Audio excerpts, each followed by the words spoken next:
Is exploring the heritage of the Oban Dye Garden. And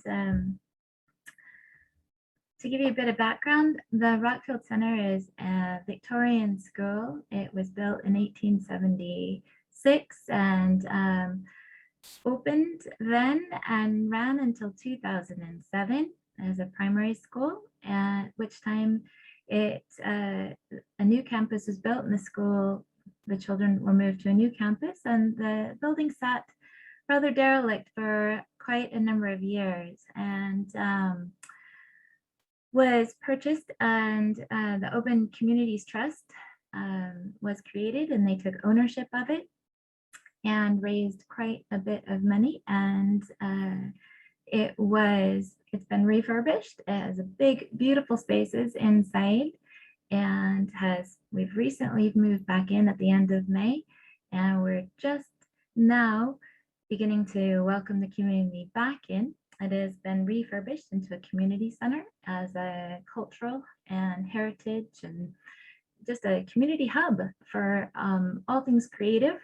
And we have just finished several the art map exhibition, and we have a photography exhibition going on right now.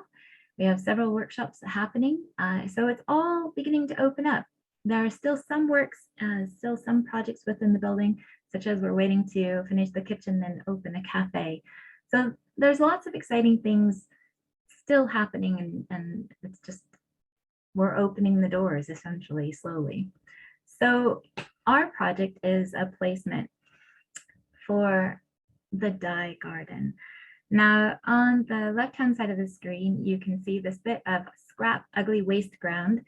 And about a year and a half ago or so, we were having an exhibition for the art map. And I spoke to one of the artists. She's a textile artist, and she's a very, very good and very knowledgeable about natural dye, and that's her specialty. And so I asked her if she could give me a list of plants that perhaps I could plant in the scrap ground to make it look a little bit better and maybe lead to some heritage activities about natural dyes.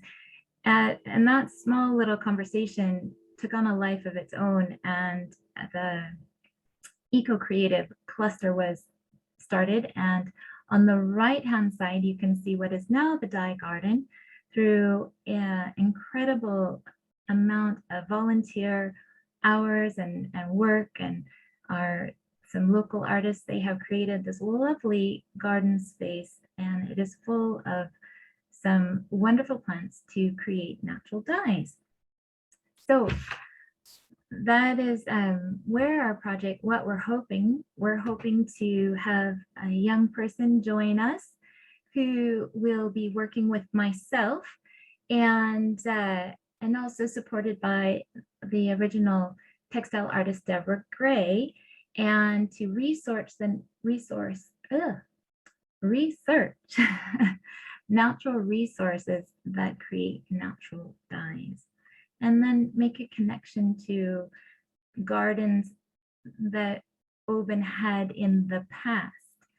And from that research of working with the plants, we were hoping the young person would interpret that research into some information boards for the garden and for within the building.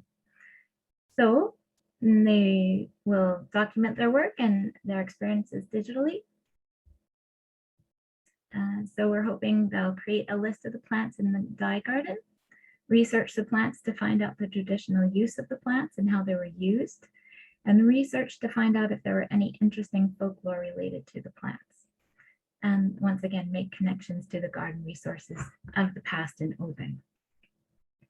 We're going to focus on natural dyes. So our textile artist, Deborah Gray, will assist in teaching, tutoring about the natural dyes that come from these plants, and through a workshop or an afternoon, some hands-on work there.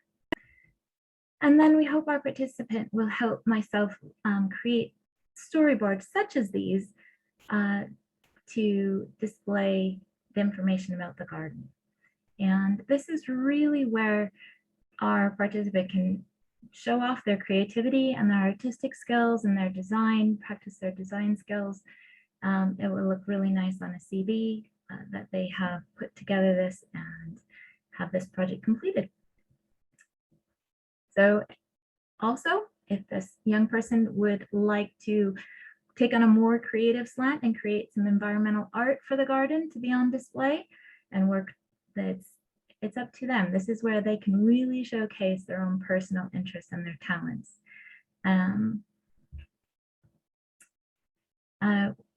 I'm hoping to help this person perhaps write and produce a podcast episode for the Rockfield Centre and to document their work and share more information about what they have learned and just can make that connection to the heritage of Oban.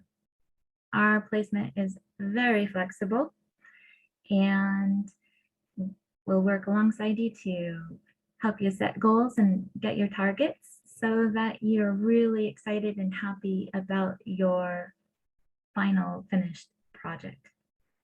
We hope that you'll be able to start by the end of September, but once again, we're very flexible. It'll be about 6 weeks from the start to finish.